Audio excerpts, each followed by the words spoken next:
Good morning, CLP team. Hope everybody had a good weekend and got some time to rest and do all the things that you wanted to do. Wanted to talk a little bit about the codes and standards that we have for lightning protection. There are three standards that we use: UL 96A, NFPA 780, and LPI 175. We use these three standards to determine our zones of protection and our requirements for the lightning protection installation.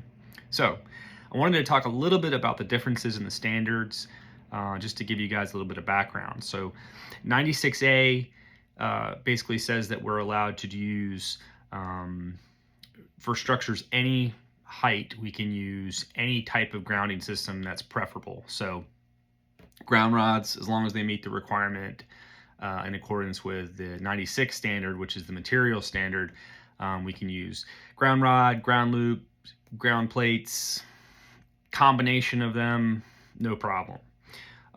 Also, 96A does not recognize structures that hold flammables or munitions. So we can't ever do a system under 96A where that's housing flammables or munitions. 96A requires us to bond any grounded objects within 6 feet of the conductor. So if you're running a line of cable and you've got a vent stack over here that's got power to it and you're within 6 feet, you've got to bond that. So keep that in mind under 96A. 96A allows for dead ends, but you've only got an 8-foot dead end on your main roof and a 16-foot dead end on your secondary roof. Regardless if it's vertical or horizontal, you're only allowed those dead ends for those distances. So that's 96A, right? And for the most part, we do most of our systems in accordance with 96A, so those are things to keep in mind.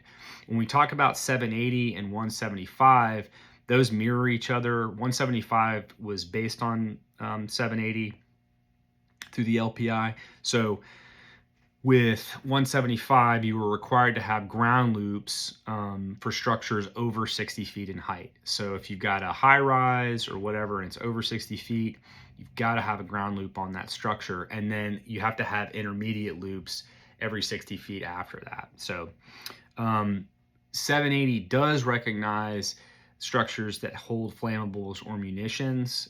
There's a little bit of change with the zones of protection in those structures. Those are chapters 7 and 8 in 780, but it does recognize those structures. So if we're doing a system that is for a propane location, or if it's a military installation where they're housing munitions, then that's going to be under 780.